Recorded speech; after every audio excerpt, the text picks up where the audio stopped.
On November 10, Chinese Foreign Ministry spokesperson Hua Chunying announced that, at the invitation of U.S. President Biden, Chinese President Xi Jinping would travel to San Francisco from November 14 to 17 to hold a summit with the U.S. President and attend the 30th APEC Leaders Informal Meeting. This marks the second offline meeting between the leaders of China and the U.S. since their last meeting in Bali, Indonesia in November 2022. Given that the China-U.S. relationship is one of the most crucial bilateral relationships globally, the direction it takes is a matter of great concern, not only to the citizens of both countries but also to the international community. In this video, we will focus on the upcoming China-U.S. summit, discussing the following topics. 1. Why are the Chinese and U.S. leaders meeting now? 2. What is the Biden administration's motivation for this? 3. How does China view the China-U.S. relationship? 4. What direction will the China-U.S. relationship take?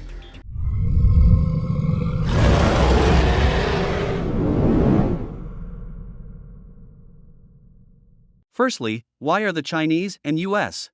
leaders meeting now? The U.S. is hosting this year's APEC Leaders Informal Meeting, and Chinese leaders, as customary, will attend this event in San Francisco. This provides the objective conditions for the China-U.S. summit.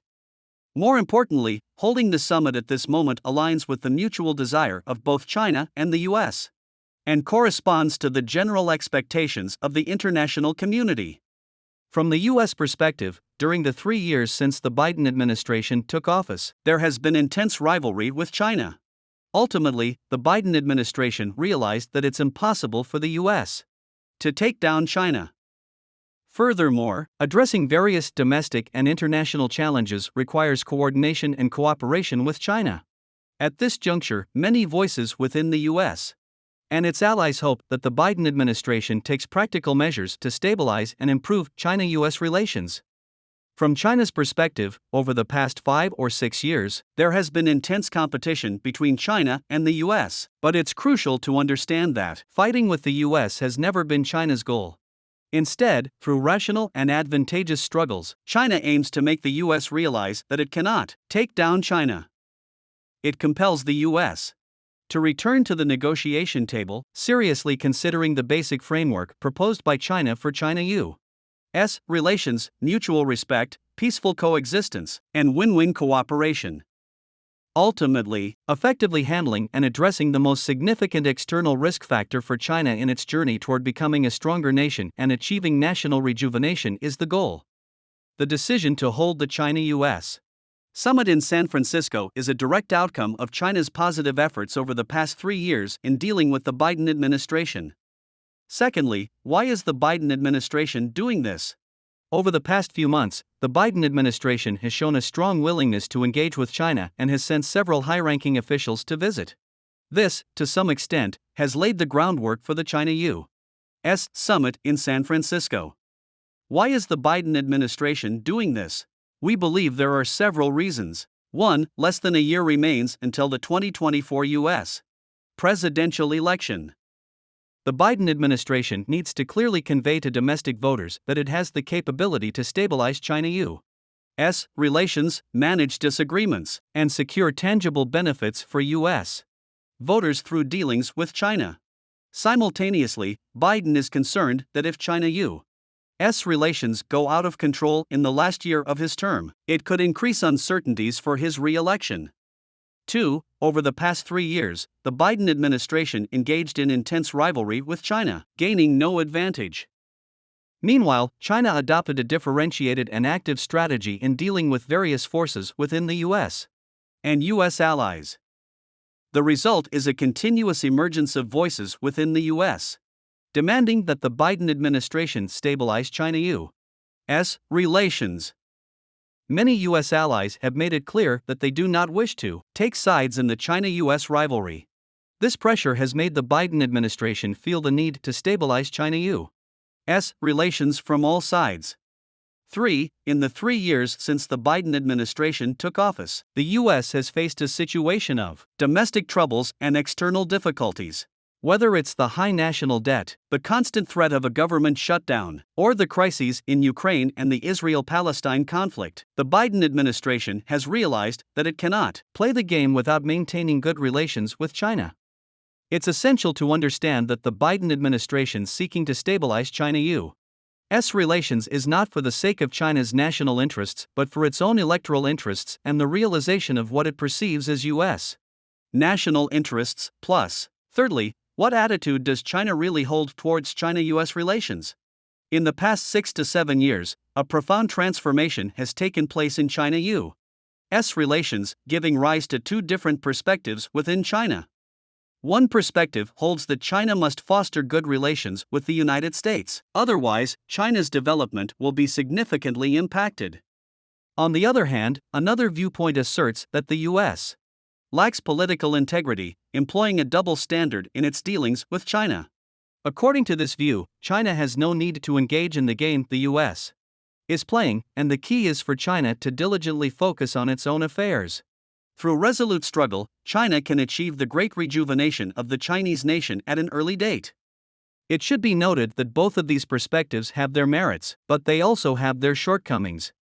The United States remains the world's largest economy, and its comprehensive national strength still surpasses that of China. Thus, improving China-U.S. relations to the best extent possible has been a consistent goal for China. The U.S. represents the most significant external uncertainty for China's construction of a strong nation and national rejuvenation. It is imperative for China to handle this issue effectively. Over the past few years, the deterioration of China-U.S. relations is not because China is unwilling to foster good relations with the United States. Instead, the fundamental reason lies in the U.S. mistakenly identifying China as its greatest strategic competitor. Fearing a decline in its hegemony and the potential replacement by China, the U.S. has shifted toward dealing with China. This is the fundamental reason for China-U.S. relations transitioning from both competition and cooperation for over 30 years to intense rivalry.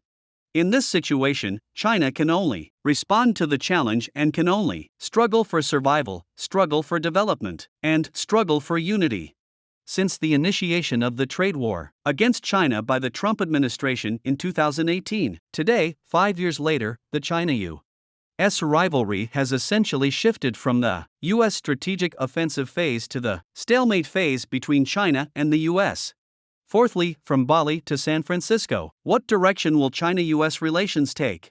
At this moment, many are wondering, after the China-U.S. summit in San Francisco, what direction will China-U.S. relations take? To disrupt any bilateral relationship, one side causing trouble is sufficient. However, to improve it, both sides must move towards each other and work together. Assessing the future trajectory of China-U.S. relations, on a positive note, both China and the U.S. hope that the San Francisco summit can halt the decline, stabilize, and revitalize China-U.S. relations. Both sides have made efforts toward this end. In recent months, high-ranking U.S. officials have frequently visited China. In the past few weeks, Chinese high-ranking officials have also visited the U.S. Economic and financial working groups between China and the U.S. have started operating. Other exchanges between China and the U.S., including at the local and cultural levels, have shown clear signs of improvement. It is worth mentioning that, under repeated reminders, admonitions, and warnings from China, the United States has exercised restraint and moderation in the most sensitive area of China-U.S. relations, the Taiwan issue. The U.S. has emphatically stressed that its One China policy has not changed, and it does not support Taiwan independence. In the context of China-U.S. relations, China has also provided a positive response and undertaken extensive efforts directed at various sectors of American society, expressing an attitude of hope in the American people. All parties anticipate that the upcoming China-U.S. summit in San Francisco will build upon the positive momentum seen in various aspects of China-U.S. relations in recent times. It is expected to further stabilize, or even improve, the relationship, with the possibility of both sides reaching a series of specific outcomes. If this indeed happens, it would be beneficial for China, the United States, and the world.